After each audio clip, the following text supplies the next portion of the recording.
How many people do you think have ever read any of Hitler's private messages as sent on the air? How many people?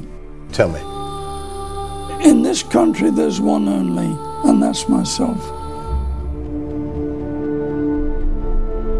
I don't think the British public really realise how crucial the information generated by Bletchley was. It was like working on the most difficult crossword in the world. Every day. It should have been totally unbreakable.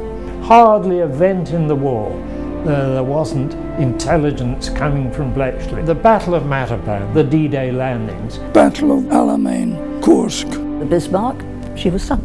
The full story, I don't think, will ever totally come out. This is Bletchley Park. Now you may be forgiven for thinking that you know all about it.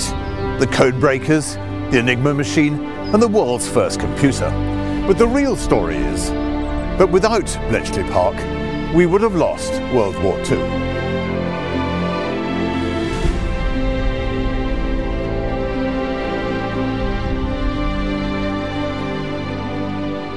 We had very little training. We'd been on a 6-week course in Bedford, the school there, but it was very rudimentary.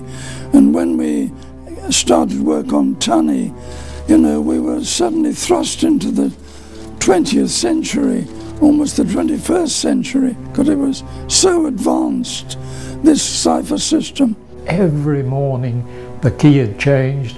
Every morning it was another battle. No wonder that so many of them fell ill in one way and another, a lot of them with mental trouble and so on. The strain must have been simply colossal. We started breaking messages which showed that the Germans were going to attack again in huge numbers at a city called Kursk.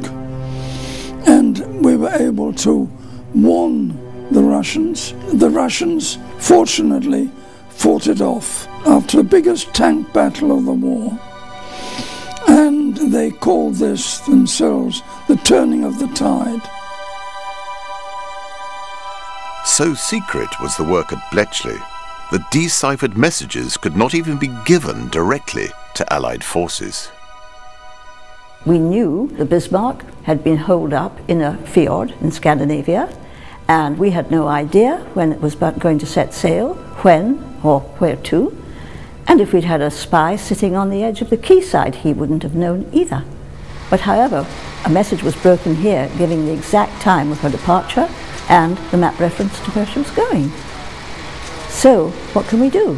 We mustn't compromise Bletchley Park. It was never compromised. And so what they did was to send out a squadron of Fleet Air Armed Swordfish.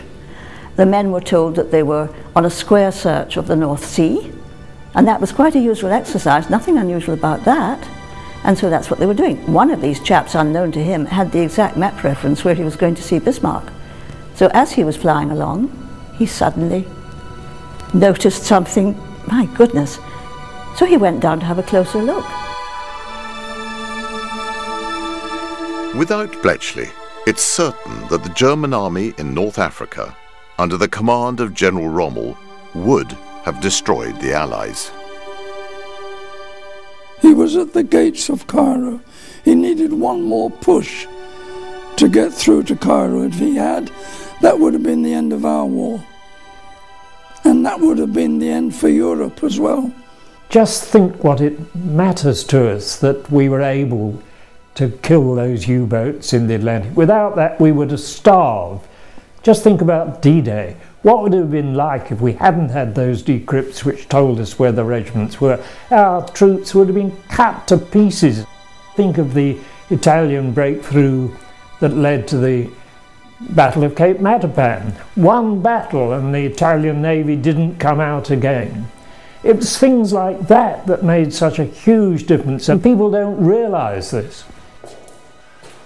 I visited battlefields all over the world, and all that normally remains is just a pile of stones or a plaque or something. But this place is still here. And it's not just a battle that was won here, but an entire war.